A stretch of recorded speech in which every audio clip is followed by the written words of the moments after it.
What's going on, everybody? Welcome back. Thanks for checking in. Today, we're going to talk about a little free agency. Free agency in MLS opened, I think, 5 weeks ago now.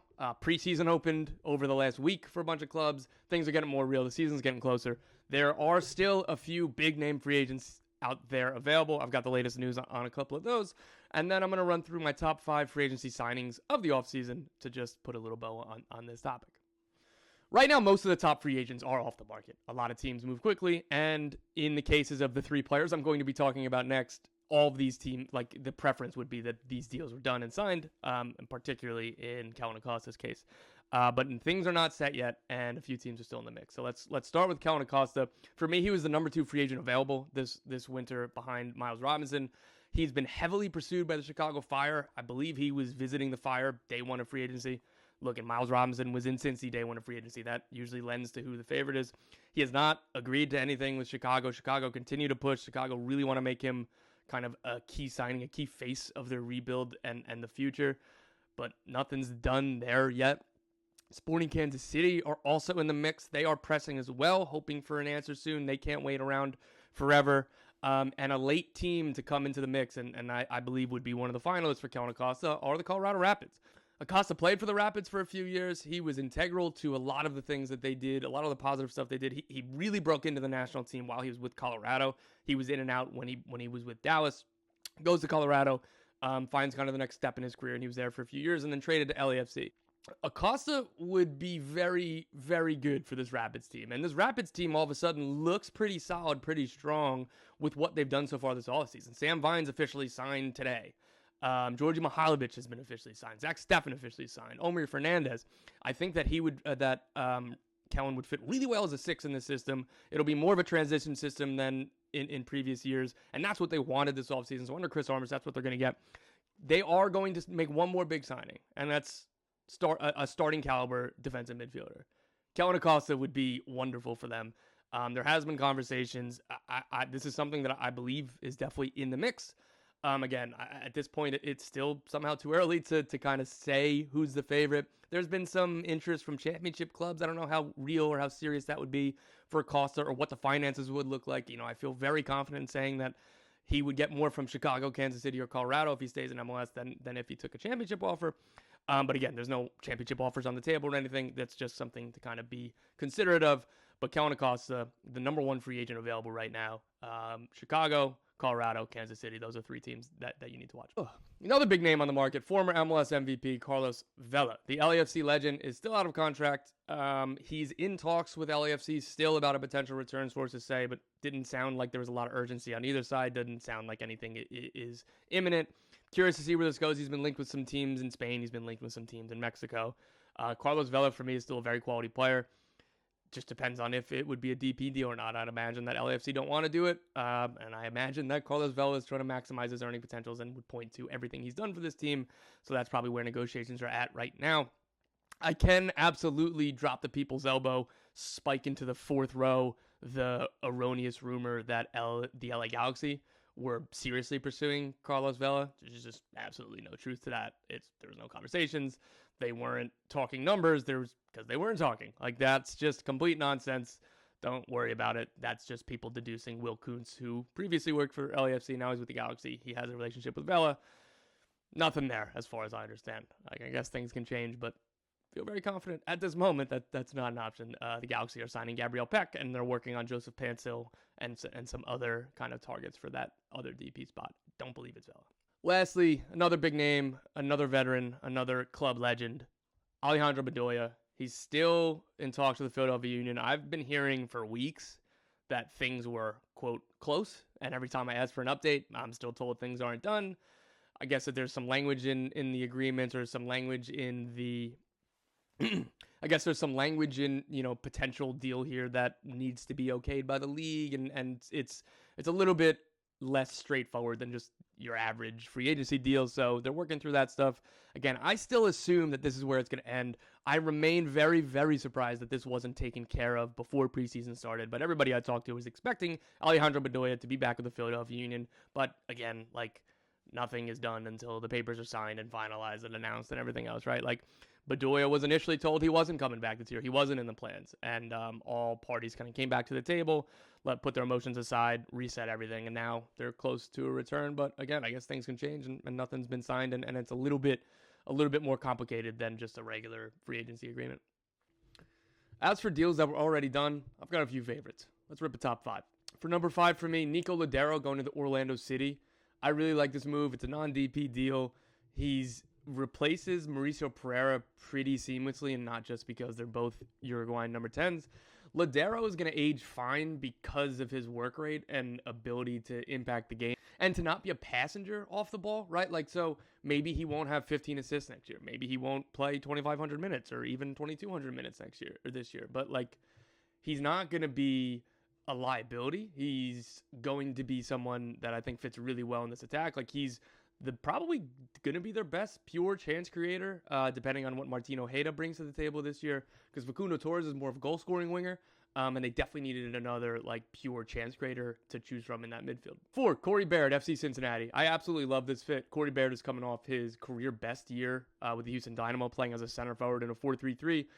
He was one of the most positive revelations from that team. He started the season as maybe he'll play on the wing, or maybe he'll be a rotation option, or, you know, what's going to come from this team. And he was awesome.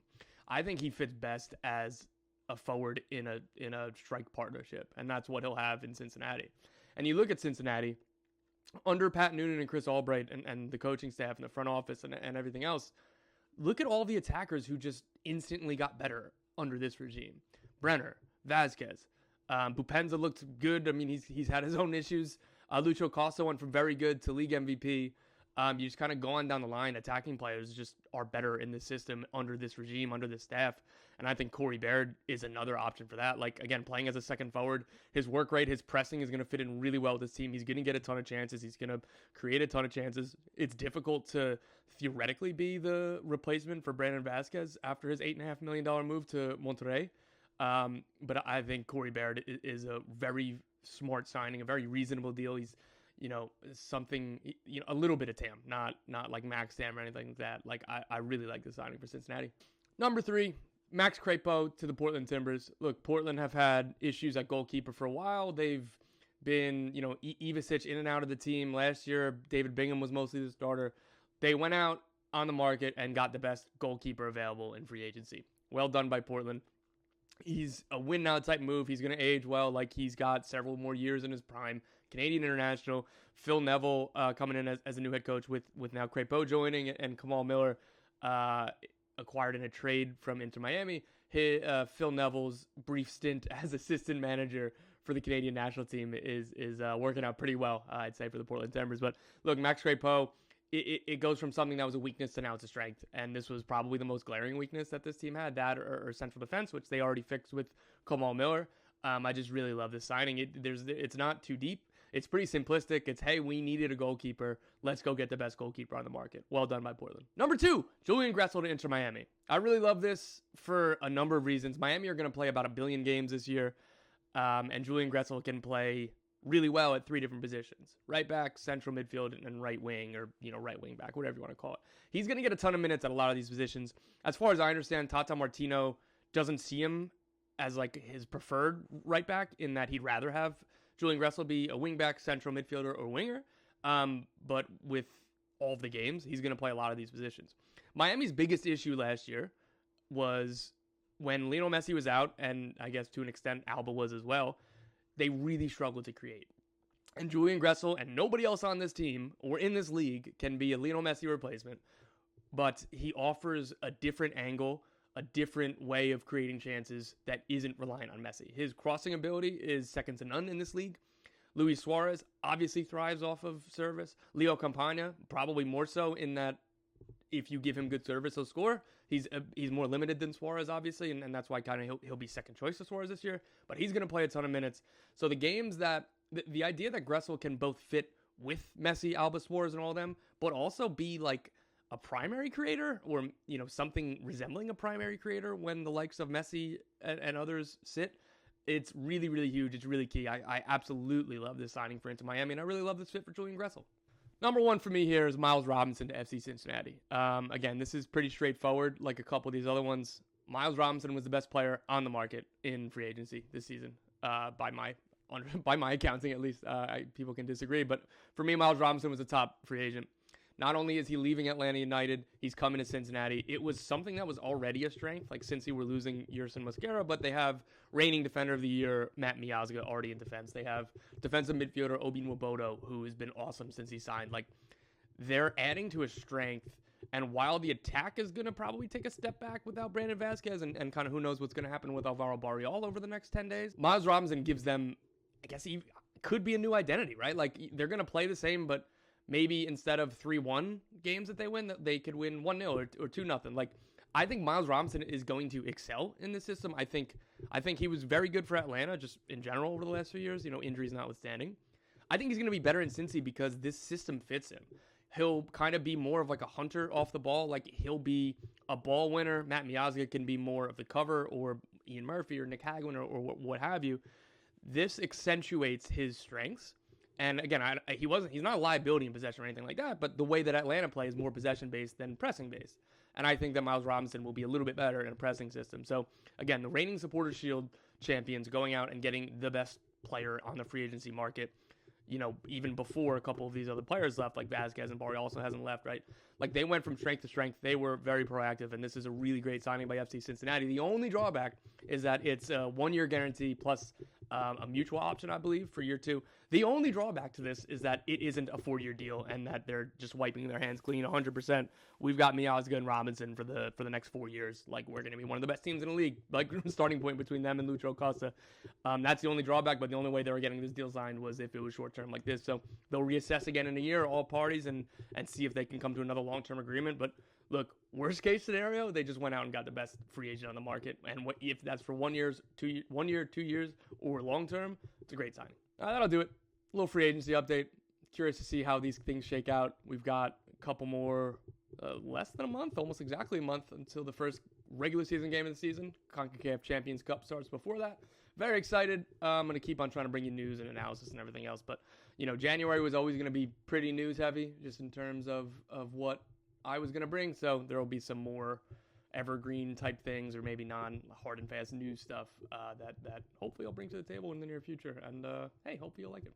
But who knows? No guarantees.